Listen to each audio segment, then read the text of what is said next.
सर्वशक्तिमान पिता धन्यवाद करते हैं आज के सुंदर बाइबल अध्ययन के लिए। खुदावन हर एक को बड़ी बरकत दें, आशीष करे पिता, यीशु नाम से मांगती हूँ, आमीन। हम पढ़ेंगे अय्यूब की किताब 32 अध्याय, अलीहू का तर्क। तब उन तीनों पुरुषों ने ये देखकर कि अय्यूब अपनी दृष्टि में निर्दोष है, उसको उत्तर देना छोड़ दिया। तब बूजी बारकेल का पुत्र अलीहू जो राम के कुल का था, उसका क्रोध भड़क उठा। अय्यूब पर उसका क्रोध इसलिए भड़क उठा कि उसने परमेश्वर को नहीं, अपने ही को निर्दोष ठहराया। फिर अय्यूब ने तीनों मित्रों के विरुद्ध भी उसका क्रोध इस प्रकार भड़का कि वे अय्यूब को उत्तर न दे सके, तो भी उसको दोषी ठहराया। अलीहू अपने को उनसे छोटा जानकर अय्यूब की बातों का अंत होने की बात जोता रहा। परंतु जब अलीहू ने देखा कि ये तीनों पुरुष कुछ उत्तर नहीं देते, तब उसका क्रोध भड़क उठा। तब बूजी बारकेल का पुत्र अलीहू कहने लगा, मैं तो जवान हूँ और तुम बहुत बूढ़े हो। इस कारण मैं रुका रहा और अपना विचार तुमको बताने से डरता था। मैं सोचता था, जो आयु में बड़े हैं वही बात करें, और जो बहुत वर्ष के हैं वही बुद्धि सिखाएं।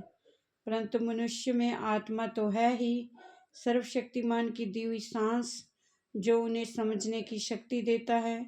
जो बुद्धिमान है वे बड़ी आयु के लोग ही नहीं, और न्याय के समझने वाले बूढ़े ही नहीं होते। इसलिए मैं कहता हूँ, मेरी भी सुनो, मैं भी अपना विचार बताऊंगा। मैं तो तुम्हारी बातें सुनने को ठहरा रहा, मैं तुम्हारे प्रमाण सुनने के लिए ठहरा रहा, जबकि तुम कहने के लिए शब्द ढूंढते रहे। मैं चित्त लगाकर तुम्हारी सुनता रहा, परंतु किसी ने अय्यूब के पक्ष का खंडन नहीं किया और ना उसकी बातों का उत्तर दिया। तुम लोग मत समझो कि हमको ऐसी बुद्धि मिली है कि उसका खंडन मनुष्य नहीं, परमेश्वर ही कर सकता है।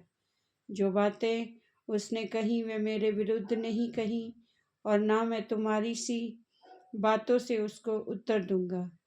वे विस्मित हुए और फिर कुछ देर उत्तर नहीं दिया। उन्होंने बातें करना छोड़ दिया, इसलिए कि वे कुछ नहीं बोलते और चुपचाप खड़े हैं।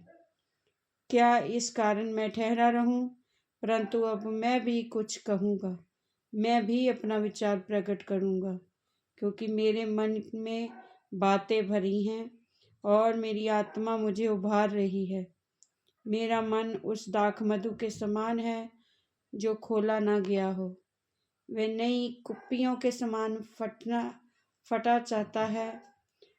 शांति पाने के लिए मैं बोलूँगा, मैं मुंह खोल कर उत्तर दूंगा। ना मैं किसी आदमी का पक्ष करूँगा और ना मैं किसी मनुष्य की चापलूसी करूँगा, क्योंकि मुझे तो चापलूसी करना आता ही नहीं। नहीं तो मेरा सृजनहार क्षण भर में मुझे उठा लेता। इस वचन के द्वारा प्रभु ब्लेस करेंगे सबको। जय मसीह की। आमीन।